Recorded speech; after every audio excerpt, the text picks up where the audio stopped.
saya memiliki harapan yang sangat tinggi. InsyaAllah Indonesia, sepanjang apapun kegelapan, kezaliman, sepanjang apapun kehilangan keadilan, InsyaAllah akan datang satu saat terbitnya matahari adil. Dan InsyaAllah Indonesia akan menjadi negara Al-Quran. Saya bisa meyakinkan gitu karena saya telah merasakan bagaimana di Turki. Turki negara sekuler yang ratusan tahun serangi Islam, ratusan tahun menabaikan Islam, tidak boleh kumandangkan azan dalam bahasa Arab, tidak boleh ada rumah tahfiz, tidak boleh ada pesantren, tidak boleh belajar agama, tidak diberikan anak-anak kita bisa belajar dengan sendirinya Al-Quran. Semuanya dilarang dengan keras, bahkan terancam orang-orang yang melanggar aturan itu. Allah Subhanahu wa taala melahirkan seorang presiden yang bisa membaca Al-Quran. Coba buka di YouTube bacaan Erdogan bagaimana. Itu dilahirkan dari negara sekuler. Saya bisa meyakinkan InsyaAllah 1 juta menghafal Al-Quran. Dan Bapak Ibu mudah-mudahan masih punya umur akan mendengar pengumuman besar. Imam besar salat Idul Fitri dan Idul Adha sekaligus khatib adalah Presiden Republik Indonesia menghafal Al-Quran. Itu yang saya yakini. Dan saya tidak pernah merasa lelah. Dan saya selalu berkata sama istri, kalau saya mati itu pun karena saya bersama Al-Quran. Wallahi jamaah sekalian, yang bersama Al-Quran tidak akan merugi. Berkah rizkinya, berkah umurnya, terjamin kebahagiaan. Allah Subhanahu wa taala hanya minta satu, berkenan bersama Al-Quran di dunia. Apa yang kita dapat? Apa yang akan dibalas? Akan Al-Quran temani kita di dunia, akan temani kita saat sakratul maut, akan temani kita di kuburan membela kita, akan menemani kita saat kita dibangkit oleh Allah, akan menemani kita saat hisab, akan menemani kita saat berjalan di atas sirat yang sangat tipis dan panjang, bahkan tajam jalanannya. Begitu sampai ke surga, apakah Al-Quran melepas? Tidak akan melepas. Al-Quran masih berkenan, padahal kita hanya cuma sekali berteman sama Al-Quran di dunia. Dia begitu luar biasa panjangnya bertemanan sama kita sampai ke surga. Bahkan akan temani kita masuk surga. Sebagaimana bersabda Rasulullah SAW, yuqalu liqari'il Quran, ahlul Quran di dunia yang kesibukannya baca, kesibukannya hafal, tidak membuangkan waktu sia-sia, selalu bersama Al-Quran. Allah suruh dia, bacalah dalam surgamu, naik derajatmu. Baca, naik lagi. Tambah lagi baca, naik lagi. Sampai di posisi mana pun anda berhenti baca, disitulah posisimu di dalam surga. Bagaimana kata Siti Aisyah di riwayat Imam Muslim, jumlah tingkatan-tingkatan dalam surga Allah sesuai jumlah ayat Al-Quran. Oleh karena itu tidak ada yang lebih tinggi di dalam surga Allah daripada Ahlul Quran. Cukuplah bahagia Ahlul Quran ketika di hari kiamat dipanggil. Semua manusia dibangkitkan oleh Allah. Malaikat memberikan pengumuman, mana Ahlul Quran? Berdiri, rapat, berdekatan. Mereka maju. Mau bawa kami ke mana? Kalian terpilih menjadi orang yang terdekat sama Allah. Karena Ahlul Quran adalah keluarga Allah Subhanahu wa ta'ala. Bukan hanya kita sendiri yang mendapatkan anugerahnya dan manfaatnya. Semua keluarga kita, termasuk orang tua kita dan orang yang ada di sekitar kita. Makanya jemaah sekalian, kalau anda gagal penghafal Al-Quran, anakmu pun gagal penghafal Al-Quran, jangan sisahkan walaupun saham menjadi saksi baik di hadapan Allah. Ya Allah, saya belum hafal, anakku gagal penghafal Quran, tapi insya-Allah hartaku, usahaku, pikiranku, tenagaku bisa terus memperjuangkan Al-Quran. Apa saja, ya Allah, insya-Allah menjadi saksi baik. Dan nanti di hari kiamat, insya-Allah kita bersama Ahlul Quran mendapatkan syafaatnya Al-Quran di hari kiamat. Kita sangat membutuhkan ayat-ayat yang dikumandangkan ketika meninggal dunia. InsyaAllah setiap satu huruf akan disalurkan 10 kebaikan. Mudah-mudahan semua yang hadir diberikan kemuliaan dan keanugerah dari Allah menjadi Ahlul Quran, penghafal Al-Quran, penghayati Al-Quran, para pencinta Al-Quran, berakhlak-akhlakul Quran. Ya Allah, aku mohon atas izinmu ya Allah, kami bersama-sama bertemu di masjid ini. Berilah kepada kami kemuliaan bersama-sama bersama Ahlul Quran di dalam surgamu ya Allah, ya Dzal Jalal wal Ikram, ya Arhamar Rahimin, ya Arhamar Rahimin. Anugerahlah kepada kami anak dan keturunan penghafal Al-Quran, anak dan cucu penghafal Al-Quran yang mampu menjaga nama baik keluarga kami, yang mampu membanggakan kami di hadapanmu hari kiamat, yang mampu menghadiahkan mahkota untuk kedua orang tua kami. Birahmatika ya Arhamar Rahimin.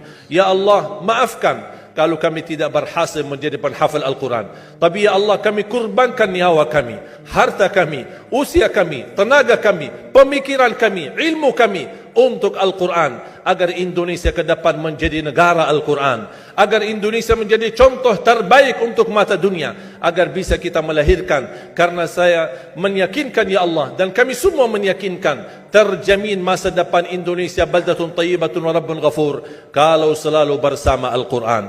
Ighfir. Tiada sikap terbaik sebagai hamba Allah yang bertauhid kecuali sikap sifat takwa selalu menyertainya di mana, kapan, bagaimanapun, hingga Allah mewafatkannya dalam keadaan bertakwa kepadanya. Ma'asyiral muslimin wal muslimat rahimakumullah. Al-hayah al-fitnah. Hidup ini adalah ujian. Selama hidup, selama itulah kita diuji. Alladzi khalaqal mauta wal hayata liyabluwakum ayyukum ahsanu amala. Inna ja'alna ma'ati jinatan liyabluwahum ayyuhum ahsanu amala. Allah yang menciptakan hidup ini, lalu Allah mewafatkan kita sehingga tampak siapa di antara kalian yang terbaik amalnya. Yang dinilai adalah sikap kita menghadapi ujian hidup ini. Dan ujian hidup ini hanya ada dua, tidak lebih, hanya ada dua. Dan dua ujian itu Allah gulirkan, Allah gilirkan sehingga tanpa terkecuali setiap kita, setiap makhluknya pasti mengalaminya. Dengarkan dengan iman. Surah Al-Anbiya ayat 35. A'udzubillahi minasyaitonirrajim. Bismillahirrahmanirrahim. Kullu nafsin dha'iqatul maut wa nabluukum bisyarri wal khairi fitnah wa ilaina turja'un.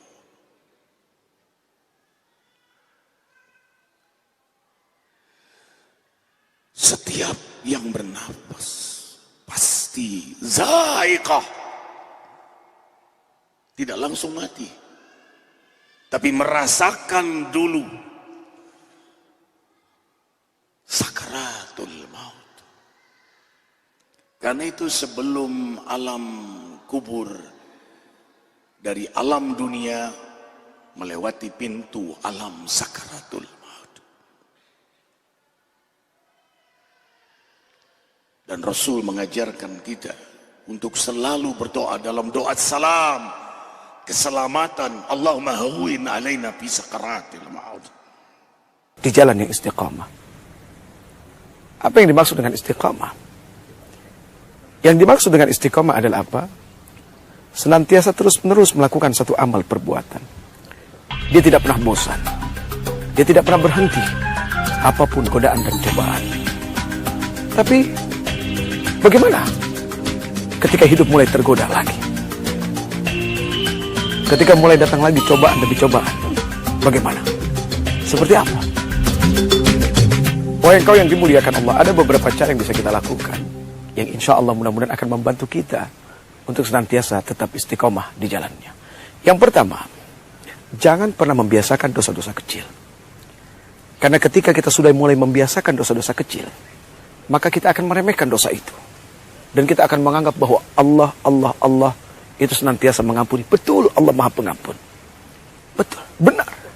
Tapi ketika orang meringankan dosa, menganggap enteng satu dosa, sama artinya mempermainkan Allah Subhanahu wa ta'ala. Yang kedua, hindarkan diri dari lingkungan yang akan membuat kita mudah terpengaruh dari sesuatu yang akan membuat kita menjadi rusak dan hina. Rubah lingkungan, ganti teman-teman bergaul, bergaulah dengan orang-orang soleh, dan orang-orang yang berilmu, insya Allah yang soleh dan yang berilmu akan menunjukkan jalan yang jauh lebih benar lagi dan jauh lebih terarah. Dan yang ketiga, senantiasa untuk terus membiasakan beristighfar, meminta ampun kepada Allah Subhanahu wa Ta'ala. Kenapa seperti itu? Karena meminta ampun adalah bagian yang harus dilakukan oleh manusia. Lihat, Allah Subhanahu wa Ta'ala berfirman, Bismillahirrahmanirrahim. وَالَّذِينَ إِذَا فَعَلُوا فَاحِشَةً أَوْ ظَلَمُوا أَنفُسَهُمْ ذَكَرُوا اللَّهَ فَاسْتَغْفَرُوا لِذُنُوبِهِمْ وَمَنْ يَغْفِرُ الذُّنُوبَ إِلَّا اللَّهُ وَلَمْ يُصِرُّوا عَلَى مَا فَعَلُوا وَهُمْ يَعْلَمُونَ. Yaitu orang-orang ketika melakukan kemaksiatan, melakukan dosa, melakukan kezaliman terhadap dirinya, dia ingat akan Allah, lalu dia minta ampun kepada Allah. Siapa yang bisa mengampuni dosa kecuali Allah Subhanahu wa Ta'ala? Lalu dia berhenti dari perbuatan itu dan dia amat sangat tahu. Subhanallah. Ini adalah istiqomah. Imam Hasan Al-Bisri menjelaskan beberapa faktor yang menyebabkan hati menjadi mati. Tidak ada lagi getaran yang mengantarkan doa ke aras sehingga Tuhan pun berpaling. Yang pertama kata beliau, araftumullah wa lam tu'tuhu haqqah. Kamu kenal Allah, tapi haknya untuk disembah, kewajibanmu untuk menyembah, tidak pernah kamu laksanakan. Bagaimana hati tidak jadi mati? Kenal. Siapa pencipta alam semesta? Allah. Siapa pencipta lautan, gunung, sungai? Allah. Siapa pencipta langit dan bumi? Allah. Siapa pengatur segala-galanya? Allah. Salat apa tidak? Tergantung kebutuhan. Kamu kenal Allah, tapi haknya untuk disembah, kewajibanmu untuk menyembah, tidak pernah kamu laksanakan. Bukankah simpel bahwa Fatihah saja mengajarkan iyyaka na'budu wa iyyaka nasta'in? Hanya kepadamu kami menyembah dan hanya kepadamu kami mohon pertolongan. Tertibul kalimat, na'budu dulu baru nasta'in. Kalau na'budu terlaksana, nasta'innya pasti top chair. Hanya kepadamu kami menyembah, hanya kepadamu kami mohon pertolongan. Kalau ibadah beres, pertolongan pasti datang. Doa didengar, permohonan dikabulkan, munajat pun diterima. Kenapa? Na'budunya beres, maka nasta'innya nikmat. Tidak diajarkan kita iyyaka nasta'in wa iyyaka na'budu, tapi na'budu dulu, baru kemudian nasta'in.